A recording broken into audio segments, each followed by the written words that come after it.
স্থানীয় পরিবার সূত্রে জানা যাচ্ছে, নবগ্রামে নারায়ণপুর গ্রামে পঞ্চায়েতের অধীনে একটি ড্রেন নির্মাণের কাজ চলছিল।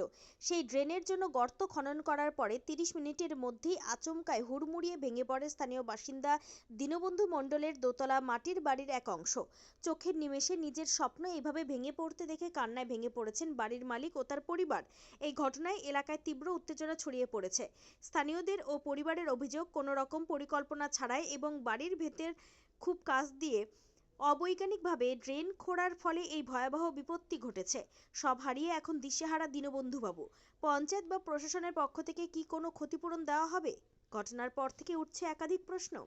যদিও নারায়ণপুর পঞ্চায়েতের উপপ্রধান ক্যামেরার সামনে বলেন, বিধায়ককে সঙ্গে কথা বলে ক্ষতিপূরণের বিষয়টি খতিয়ে দেখার আশ্বাস দেন। ড্রেন খুঁড়ছিল, সরকারি ড্রেন দিয়ে দিয়ে ওই স্ল্যাবটা তুললো, স্ল্যাবটা তোলার পরই ঘরটা ভেঙে গেল। আচ্ছা, এই ঘরে কি আপনারা বাস করতেন? হ্যাঁ, বাস করতাম। তো আপনারা কি প্রশাসনকে জানিয়েছেন এখন পর্যন্ত? না, আমরা সকালে যাবো এখন। এমনি ফোনে ফোনে যোগাযোগ হয়েছে, আমরা ডায়েরি করে জানাচ্ছি, প্রধানকে, মেম্বারকে, সবকে জানিয়েছি। আচ্ছা আচ্ছা, মানে এই যে অবস্থা, এর জন্য কাকে দায়ী করছেন আপনারা? কাকে দায়ী করবো এখন? সরকার ড্রেন খুললো বলে এটা আমার হলো, না তো হতো না আমার। ড্রেনওয়ালাদেরকে কি কিছু বলেছিলেন যখন ড্রেন খুঁড়ে তার আগে? হ্যাঁ, নিষেধ করেছিলাম আমি যে আমার ওই স্ল্যাবটা তুলিও না, স্ল্যাবটাতে আমার হয়ে আছে। তার সত্ত্বেও আপনার কথা শুনেন? হ্যাঁ, কথা শুনিনি। আপনার নাম? আমার নাম ময়না মণ্ডল। অয়না মণ্ডল? ময়না। ময়না মণ্ডল। বাড়ি যিনি কর্তা তার নাম কি? দীনবন্ধু মণ্ডল মারা গিয়েছে, 9 মাস হলো মারা গিয়েছে। এই ঘরে আপনারা বাস করতেন? হ্যাঁ। ঘরের কি জিনিসপত্র কোনো ক্ষয়ক্ষতি হয়েছে বা কোনো মানুষ? হ্যাঁ, খাট নামাতে পারিনি, শোকেস নামাতে পারিনি, আর মানুষের কিছু ক্ষয়ক্ষতি হয়নি। মানুষ তো আমি একাই থাকি। ছিল ঘটনাটা কি হয়েছিল, কালকে আমি তো এখানে ছিলাম না, এটা আমার শ্বশুর বাড়ি। তো আমার বউ ছিল এখানে, আমি কাল দোকানে ছিলাম শিবপুরে। তো ও দুপুরবেলায় বললো যে এরকম সব ড্রেন হচ্ছে, তো ড্রেন হওয়ার জন্যে সব স্ল্যাবগুলো তুলছে। তা স্ল্যাবের তলে ওদের ড্রেন করাই আছে আগে থেকে, মানে ইট ফিট কংক্রিট করে ড্রেন করা আছে। তো বলা হয়েছে যে স্ল্যাবটা তুলে না, পাশে দিয়ে করো, মানে স্ল্যাবটাতে অনেকটা মোটা ছিল, তো ওটাতে ধরেছিল অনেকটা। তো ওটা যখনই তুলে নিয়ে পর খোঁড়া হয়েছে, খোঁড়ার মোটামুটি আধ ঘন্টা পর মানে এরকম ভেঙে পড়েছে। দিয়ে আমাকে ফোন করে বললো যে এরকম ব্যাপার, তাড়াতাড়ি এসো, বাড়ি ফাট ধরে গেছে। তখন ফাট ধরে গেছে, আমি তো পরশুদিন এসে থেকে গেলাম, পরশুদিন এসে আমি এই ঘরেই, এই ছাদের উপর এখানে ছিলাম, এখানে ঘুমিয়ে গেছি। তো হঠাৎ আমি শুনেছি যে কী হলো এরকম, তো বলছে এরকম গর্ত করেছে, গর্ত সেই 3 ফুট 3.5 ফুট মানে গর্ত। আর সেই গর্তটা করার কারণে আর ওই স্ল্যাব যে তুলেছে ওইটা করার কারণে মানে মাটিটা একদম বসে গেছে, যে হঠাৎ করে ফাট ধরেছে। এই বাচ্চা মেয়েটা ছিল ওই ঘরের ভেতরে, আর ওরা ছিল সব বাইরের দিকে। এই বাচ্চা মেয়ে ছিল, দেখে সঙ্গে সঙ্গে এসে বলছে যে এরকম ঘর ভেঙেছে। তো কেউ বিশ্বাস করছে না যে ঘর ভেঙেছে, হয়তো মাটি ভেঙে পড়ছে। তো গিয়ে দেখছে তো একবার মানে ফাট ধরে গেছে পুরো।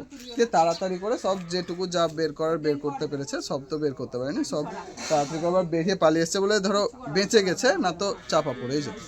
তা যাই হোক, একে বলা হয়েছে, প্রধানকে, মেম্বারকে সঙ্গে সঙ্গে বলা হয়েছিল। তা এখনও পর্যন্ত কেউ এসে একবার দেখা করে যায়নি। দরকার তো ছিল যে একবার এসে দেখা করে যাওয়া, কথা বলে, তা কেউই আসেনি। এখন তো যে অবস্থা হয়ে আছে তাতে যে কোনো মুহূর্তে রাস্তার উপর দিয়ে যে কোনো মুহূর্তে ভেঙে পড়তে পারে, কিন্তু এই দোষটা তো তাদের না, বা সে কিছু করতেও পারবে না। তার স্বামী কিছুদিন আগে মারা গেছে, 6 মাস হচ্ছে মারা গেছে, সে কিভাবে কি করবে, সে কিছুই জানে না। এবার এই যে কাজ হলে তো সরকারের কাজ, এখন প্রশাসন বা সরকারের লোকজন যে যেটা করবে সেটাই করা যাবে। কারণ যদি আমার কোনো নিজের কারণে যদি ঘরটা ভাঙতো, আমি হয়তো ভাঙতে পারতাম যে কোনোভাবে, কিন্তু সরকারের কারণে এটা ভেঙেছে, বা সরকারি কাজের কারণে। এখন যে কারণেই হোক, ভুলবশত হোক কি কাজের ভুলের কারণে হোক, সেই কারণে বসেছে। কারণ বাড়ি একদম সঠিকই ছিল, কোনো বাড়ির খারাপ ছিল না, ছিল এখান থেকে থাকা হচ্ছিল, তাহলে বসবাস করছিল। যদি ভাঙা হতো বাড়ি, তাহলে তো বসবাস করতো না, নাকি রান্না বান্না ওখানে হতো, খাওয়া দাওয়া হতো। যার বাড়িটা ভেঙেছে তার নাম কি? যার বাড়ি ভেঙেছে সে হচ্ছে দীনবন্ধু মণ্ডল, সে মারা গেছে 6 মাস হচ্ছে। তার স্ত্রীর নাম হচ্ছে ময়না মণ্ডল।